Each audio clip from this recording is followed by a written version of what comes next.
Unit 2A deals with constant velocity motion. To begin with our discussion about motion, we have to understand what kinematics is. Kinematics is the study of motion without understanding its causes. So we're not going to figure out why an object started and stopped moving, but we can describe different characteristics about an object's motion. For example, if we look at a car moving in a straight line, we would call that one-dimensional motion because it's only moving in one direction. Keep in mind, we're talking about one-dimensional motion for right now in Unit 2A. So that's just motion in either left or right, or motion that is only up and down. We won't talk about motion that's happening in two directions at the same time. So just think about motion in a straight line for right now. When we're talking about motion in a straight line, we're talking about one-dimensional motion. And when I say a dimension, that means one direction only. That could be to the right or to the left, which we'll always call positive x and negative x respectively, or up and down, which we will always call positive y and negative y respectively. The first variable that we need to talk about with respect to motion is position. The symbol that we use for position is an italicized x, as you see right here, and the position describes the location of an object in space at a given time. The standard units that we will always report position in is meters. You could think about an object's position in centimeters, but the standard unit is meters, and you will always want to go there whenever you're doing any calculations or presenting any data for position. One-dimensional coordinate systems are represented with a number line, as you see here. And we always need to set a reference point on our number line. So we'll call 0 this tick mark right here on the number line, and you'll see that the number line goes from the positive x direction to the right all the way to the negative x direction to the left, and it keeps going all the way to positive infinity and negative infinity. And we can represent the position of a point by putting a dot where the position is on this number line. So this point is at x equals positive 2 meters. When an object changes its position, we would say that it experienced a displacement. It changed its position. So here I've labeled the initial position as negative 3 meters and the final position as positive 3 meters. I can solve for the displacement throughout that motion by using this delta x equation. The delta x equation says that the final position minus the initial position will equal our displacement. And so in this case, we would say the object was displaced 6 meters to the right. This delta symbol, this triangle, is a Greek letter, which means change. And every time that you see a delta for the rest of your physics class, you'll always take the final value for some variable and subtract the initial value for that variable. Final minus initial. You see that when I reported the displacement, I said it had positive 6 meters to the right. When we're talking about displacement, we will always refer to some numerical value, positive 6. That's called the magnitude, and some direction, positive to the right. That's called direction. We could have just said that the object moved 6 meters, but then we wouldn't have known what way it moved, positive or negative. So with displacement, we always report a magnitude and a direction. Because we used position in our calculation of the displacement also has units of meters as its standard unit.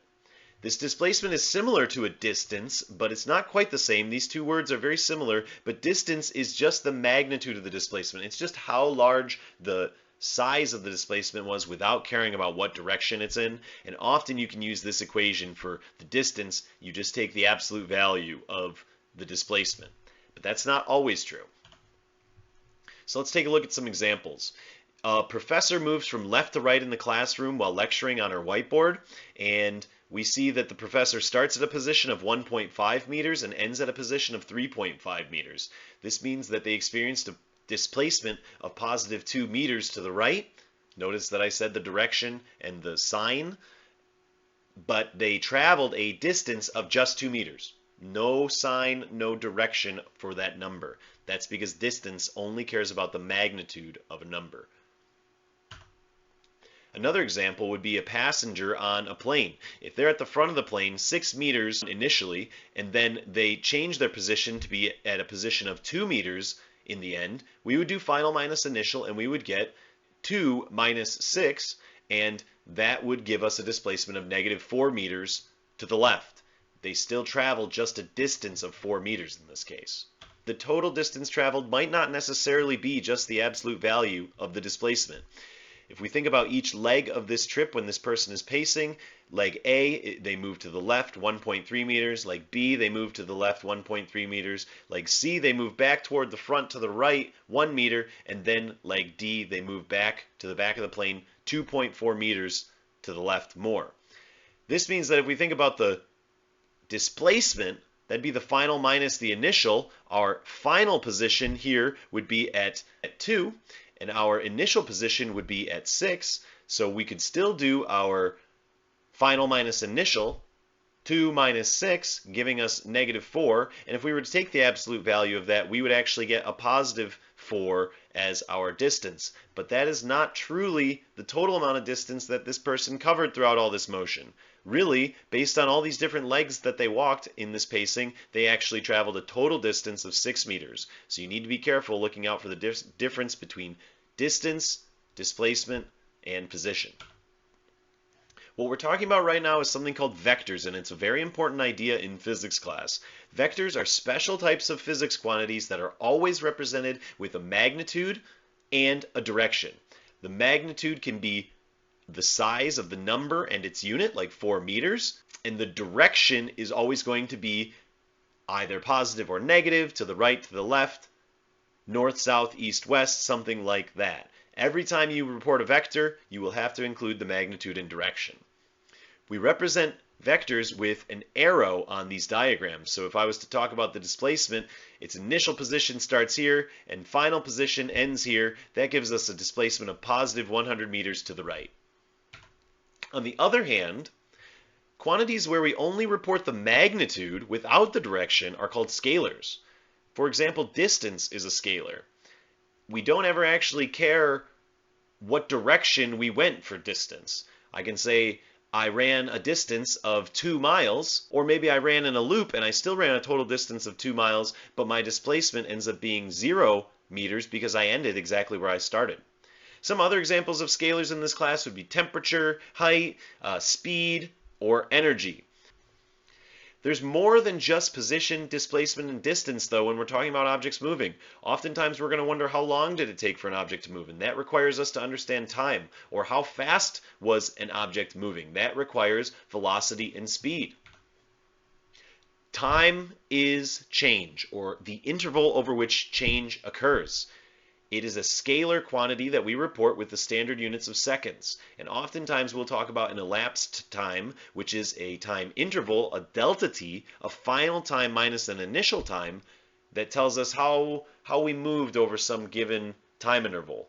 Maybe from 0 to 5 seconds, or maybe from 5 to 10 seconds. For most of this class, we are just going to always assume that we're starting our stopwatch with an initial time of 0 seconds. So when I write out my delta t equation, I would have a final time, maybe 5 or 10 seconds, minus 0, and we end up just figuring out that the delta t is equal to the final time. This is the velocity. It tells you how much a position was displaced over a time interval.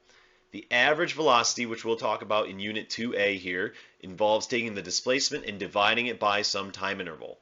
Really, the true equation, when we boil it down, delta x divided by t. The standard units for velocity are meters per second, but you could also imagine miles per hour or kilometers per hour, something like that. You can see that when we have a displacement of -4 meters, like that person pacing the plane, if they made that motion over the course of 5 seconds for all of the whole trip, we would say that they had an average velocity of -0.8 meters per second to the left. They were generally moving to the left on average, but maybe not exactly the entire time. If we were to look at a smaller time interval, we'd be able to tell more closely exactly how that person was moving at each individual timestamp. The instantaneous velocity tells us how a person is moving at a single instant in time, not an average over a time interval, but an instance. If we were talking about our speedometer as we go down the highway, I could say I drive 70 miles the whole way to campus. That would mean that my speed, my average speed, was 70 miles per hour. If I said I drove 70 miles per hour north to get here, then I would be saying that my average velocity was positive 70 miles per hour to the north.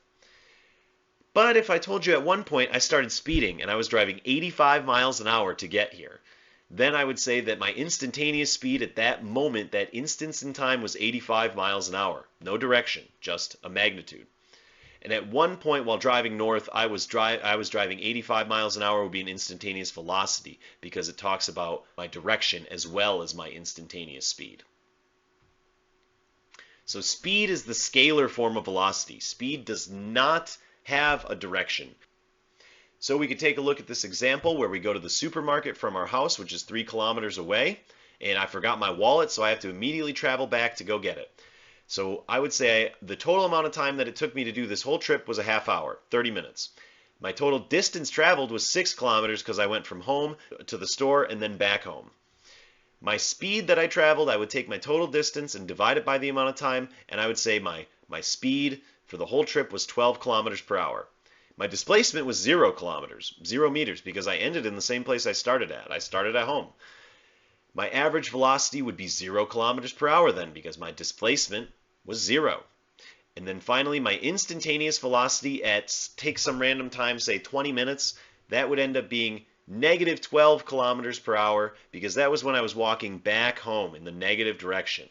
You can see this represented in these graphs here, where we started at a position of 0 at home, we traveled to our destination 3 kilometers away and turned around, and then the entire trip took us a half hour. Our velocity can be marked as positive 12 kilometers per hour and negative 12 kilometers per hour at different moments in this motion. And my speed the whole time was 12 kilometers per hour. Maybe it was negative, maybe it was positive, but speed doesn't care about direction. So that's why this is just 12 kilometers per hour for the entire half hour.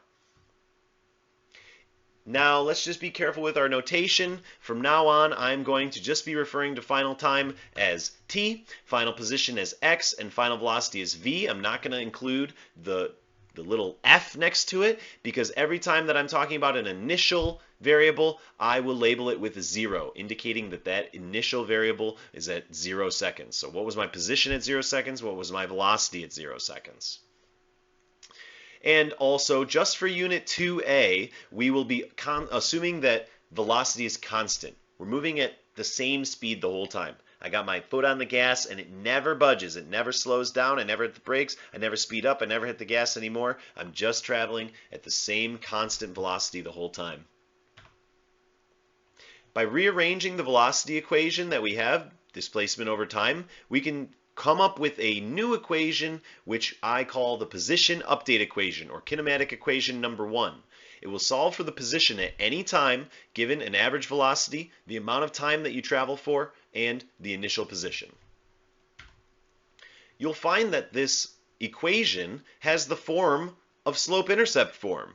You can see that if I represent a displacement versus time graph, or a position versus time graph, that the slope from our position versus time graph gives us the value for the average velocity. It tells us how fast we're traveling. Let's take a look at this example where we have a man walking from 0 meter mark to his home 10 meters away at a speed of 2 meters per second to the right. After he arrives home, he sits on his porch for 5 more seconds and enjoys the day. Here we can see how the position versus time graph changes and the velocity versus time graph changes over time. We are moving for the first 5 seconds with a constant velocity at 2 meters per second, and then we're not moving anymore, so our position doesn't change over time. The velocity was initially at positive 2 meters per second, but then when we stop and take a break at our porch, we're moving at 0 meters per second. And the main graphical model that we're going to deal with for this unit is a position versus time graph and a velocity versus time graph. The slope of the position versus time graph will give you the velocity within a given time interval. So take a look at how these slopes can tell you about the value of the velocity within those same time intervals. Here the slope is 2 meters per second. Here the velocity is 2 meters per second for that whole time. Here the slope is 0. Here the velocity is 0.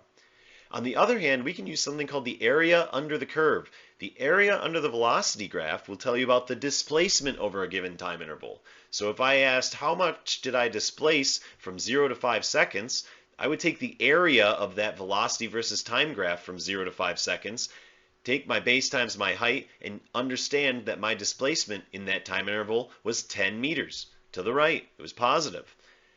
My area from 5 to 10 seconds underneath my velocity versus time graph is 0 because my height is 0. I'm not moving at any speed, so I will not experience any displacement.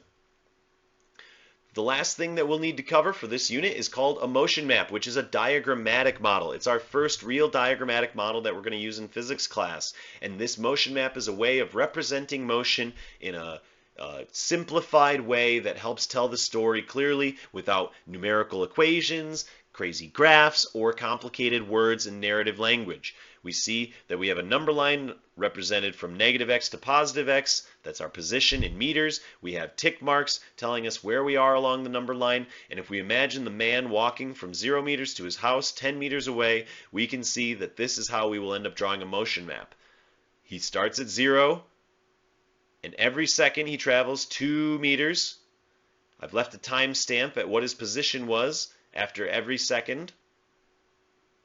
And this arrow represents how fast that person is moving at that time instance. To draw a motion map, you need these 4 things. You need a number line representing some position or some variable in a positive and negative direction with units and numbered tick marks. You need timestamps that indicate where the object is at different times. You need a dot that represents the position of the object at those timestamps. You need a single-headed arrow that represents the velocity of that object at each different timestamp. And if an object isn't moving, since we can't just draw many points on top of each other, we will stack them vertically if they are not moving. That'll cover Unit 2A.